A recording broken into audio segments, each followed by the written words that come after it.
Hi friends, ಎಲ್ಲರಿಗೂ ಕೂಡ ಮತ್ತೊಮ್ಮೆ ನಮ್ಮ ಒಂದು ಚಾನಲ್ಗೆ ನಿಮಗೆ ಸ್ವಾಗತವನ್ನು ಕೋರ್ತಾ ಇವತ್ತಿನ ಒಂದು ವಿಡಿಯೋದಲ್ಲಿ ನಿಮಗೆ ಈ ಒಂದು KCET ಒಂದು ಅಪ್ಡೇಟ್ ಬಂದಿದೆ. ಆ ಒಂದು ಅಪ್ಡೇಟ್ ಬಗ್ಗೆ ಈ ಒಂದು ವಿಡಿಯೋದಲ್ಲಿ ನಿಮಗೆ ತಿಳಿಸ್ಕೊಡ್ತಾ ಹೋಗ್ತೇನೆ. ವಿಡಿಯೋನ ಸ್ಕಿಪ್ ಮಾಡದೆ ಸಂಪೂರ್ಣವಾಗಿ ನೋಡ್ತಾ ಹೋಗಿ. ಅದಕ್ಕೂ ಮುಂಚೆ ನೀವೇನಾದರೂ ಫಸ್ಟ್ ಟೈಮ್ ನಮ್ಮ ಚಾನಲನ್ನು ನೋಡ್ತಾ ಇದ್ದರೆ ವಿಡಿಯೋಗೆ ಒಂದು ಲೈಕ್ ಮಾಡಿ ಮತ್ತು ಸಬ್ಸ್ಕ್ರೈಬ್ ಯಾರು ಮಾಡ್ಕೊಂಡಿಲ್ಲ ಎಲ್ಲರೂ ಕೂಡ ತಪ್ಪದೆ ನಮ್ಮ ಚಾನಲ್ನ ಸಬ್ಸ್ಕ್ರೈಬ್ ಮಾಡ್ಕೊಳ್ಳೋದನ್ನು ಮರಿಬೇಡಿ. ಯಾಕೆ ಅಂತಂದರೆ ಮುಂದೆಯೂ ಕೂಡ ಇದೇ ರೀತಿಯಲ್ಲಿ ನಮ್ಮ ಒಂದು ಚಾನಲ್ನಲ್ಲಿ KCETಗೆ ಸಂಬಂಧಪಟ್ಟಂತೆ ಆಗಿರ್ಬೋದು ಮತ್ತು ಯೋಜನೆಗಳಿಗೆ ಸಂಬಂಧಪಟ್ಟಂತೆ ಆಗಿರ್ಬೋದು ಎಲ್ಲವನ್ನೂ ಕೂಡ ಅಪ್ಡೇಟ್ಗಳನ್ನು ನಾವು ನಿಮಗೆ ಕೊಡುವಂತಹ ಒಂದು ಪ್ರಯತ್ನವನ್ನು ನಾವು ಮಾಡ್ತಾ ಹೋಗ್ತಾ ಇದ್ದೇವೆ. ಅದಕ್ಕಾಗಿ ಯಾರು ಕೂಡ ಇಲ್ಲಿ ಸಬ್ಸ್ಕ್ರೈಬ್ ಮಾಡದೇ ಇರೋ ಹಾಗಿಲ್ಲ, ಎಲ್ಲರೂ ಕೂಡ ಸಬ್ಸ್ಕ್ರೈಬ್ ಮಾಡ್ಕೋಬೇಕು. ಮತ್ತು ವಿಡಿಯೋ ಇಷ್ಟ ಆದರೆ ವಿಡಿಯೋಗೆ ಒಂದು ಲೈಕ್ ಮಾಡಿ. ಲೈಕ್ ಮಾಡಿದ್ರಿ ಅಂತಂದರೆ ಮುಂದೆ ಬರ್ತಕ್ಕಂತಹ ಎಲ್ಲ ಒಂದು ವಿಡಿಯೋಗಳು ಏನಿರ್ತವೆ ಅವನ್ನು ನೀವು ನೋಡ್ಕೋಬೋದಾಗಿರ್ತದೆ. ಏನಪ್ಪ ಅಪ್ಡೇಟ್ ಇದು KCETಯಿಂದ ಒಂದು ಬಿಗ್ ಅಪ್ಡೇಟ್, ಲಾಸ್ಟ್ ಚಾನ್ಸ್ ಏನು ಅಂತ ನೀವು ನೋಡೋದಾದರೆ ನೋಡಿ, ತುಂಬ ಜನ ನಮಗೆ ಕಾಮೆಂಟನ್ನು ಮಾಡಿದ್ದೀರಾ.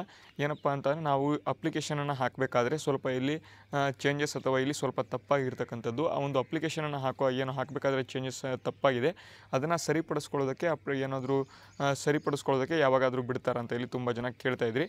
ಈಗ ಅವರಿಗೆ ತುಂಬ ಜನ ಈ ರೀತಿಯಾಗಿ ಅವರಿಗೆ ಕಾಮೆಂಟ್ ಅಂದರೆ KE ಅವರಿಗೆ ಕಮೆಂಟ್ ಮಾಡಿರೋದ್ರಿಂದ KE ಅವರಿಗೆ ಮೆಸೇಜನ್ನು ಅಥವಾ ಇಮೇಲನ್ನು ಮಾಡಿರೋದ್ರಿಂದ ಆ ಒಂದು KE ಅವರು ಅಥವಾ ಕರ್ನಾಟಕ ಎಕ್ಸಾಮಿನೇಷನ್ ಅಥಾರಿಟಿಯಿಂದ ಒಂದು ಚಾನ್ಸನ್ನು ಕೊಟ್ಟಿದ್ದಾರೆ. ಎಲ್ಲರೂ ಕೂಡ ಈ ಒಂದು ಏನಾದರೂ ನೀವು ತಪ್ಪನ್ನು ಮಾಡಿದರೆ, ಅಪ್ಲಿಕೇಶನ್ನ ಸಲ್ಲಿಸಬೇಕಾದ್ರೆ ನೀವೇನಾದರೂ ತಪ್ಪನ್ನು ಮಾಡಿದರೆ ಈಗ ಅದನ್ನು ಸರಿಪಡಿಸ್ಕೋಬೋದಾಗಿರ್ತದೆ. ಒಂದು ಚಾನ್ಸನ್ನು ಕೊಟ್ಟಿದೆ, ಅದನ್ನು ನಾನು ಈಗ ತಿಳಿಸ್ಕೊಡ್ತಾ ಹೋಗ್ತೀನಿ. ಸಂಪೂರ್ಣವಾಗಿ ನೋಡಿಕೊಂಡು ಇಲ್ಲಿ ಆ ಒಂದು ಅರ್ಜಿಗಳನ್ನು ತಪ್ಪಾಗಿತ್ತಂತ ಎಲ್ಲರೂ ಕೂಡ ಸರಿಪಡಿಸ್ಕೊಳ್ಳಿ. ಬನ್ನಿ, ಈಗ ಅದಕ್ಕೆ ಲಾಸ್ಟ್ ಡೇಟ್ ಯಾವಾಗ ಮತ್ತು ಇಲ್ಲಿ ಯಾವಾಗಿಂದ ಸ್ಟಾರ್ಟ್ ಮಾಡ್ತಾರೆ ಅದನ್ನು ಕೂಡ ನಾನು ಇಲ್ಲಿ ತಿಳಿಸ್ಕೊಡ್ತೇನೆ. ಓಕೆ ನೋಡಿ, ಕರ್ನಾಟಕ ಎಕ್ಸಾಮಿನೇಷನ್ ಅಥಾರಿಟಿಯಿಂದ 7ನೇ ತಾರೀಕು ಅಂದರೆ ನಿನ್ನೆ ಬಂದಿರತಕ್ಕಂಥ ಒಂದು ಮಾಹಿತಿ ಏನಪ್ಪ ಅಂತಂದರೆ, ಆನ್ಲೈನ್ ಅರ್ಜಿ ಸಲ್ಲಿಸುವಲ್ಲಿ RD ಸಂಖ್ಯೆಗಳು ಅಥವಾ ಇತರೆ ಕ್ಲೇಮ್ಸ್ಗಳನ್ನು ನೀವೇನಾದರೂ ತಿದ್ದುಪಡಿ ಮಾಡ್ಕೋಬೇಕಾಗಿತ್ತಂತಂದರೆ ಅದಕ್ಕೆ ಸಂಬಂಧಪಟ್ಟಂತೆ ಅಂತಿಮ ಅವಕಾಶ ಅಂತ ಕೊಟ್ಟಿದ್ದಾರೆ.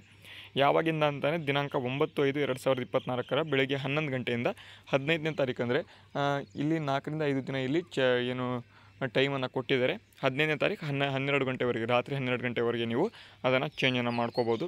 ಆನ್ಲೈನ್ ಅರ್ಜಿಯಲ್ಲಿ RD ಸಂಖ್ಯೆಗಳಾಗಿರ್ಬೋದು ಅಥವಾ ತಿದ್ದುಪಡಿಗೆ ಸಂಬಂಧಪಟ್ಟಂತೆ ಅನೇಕ ಒಂದು ಅಭ್ಯರ್ಥಿಗಳು ಮನವಿ ಸಲ್ಲಿಸ್ತಾ ಇದ್ದಾರೆ.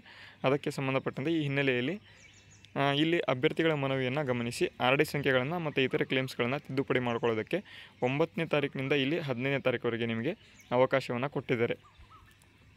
ಹೆಚ್ಚಿನ ವಿವರಗಳಿಗಾಗಿ ನೀವು ಕರ್ನಾಟಕ ಎಕ್ಸಾಮಿನೇಷನ್ ಅಥಾರಿಟಿ ಅಥವಾ KEA.KR.NIC.in ನೀವು ಭೇಟಿ ಮಾಡೋದಕ್ಕೆ ಇಲ್ಲಿ ಹೇಳಿದರೆ, ಮತ್ತು ಪ್ರೆಸ್ ನೋಟನ್ನು ಕೂಡ ಇದನ್ನು ಮಾಹಿತಿಯನ್ನು ಕೊಟ್ಟಿರ್ತಕ್ಕಂಥದ್ದು. ಈ ಒಂದು ವಿಡಿಯೋ ಹೆಲ್ಪ್ಫುಲ್ ಆಗಿದ್ದರೆ ವಿಡಿಯೋಗೆ ಒಂದು ಲೈಕ್ ಮಾಡಿ, ಶೇರ್ ಮಾಡಿ, ಸಬ್ಸ್ಕ್ರೈಬ್ ಆಗಿಲ್ಲ ಅಂದರೆ ಸಬ್ಸ್ಕ್ರೈಬ್ ಮಾಡ್ಕೋಬೋದು. ವಿಡಿಯೋನ ಮುಗಿಸ್ತಾ ಇದ್ದೇನೆ. ಜೈ ಹಿಂದ್, ವಂದೇ ಮಾತರಂ.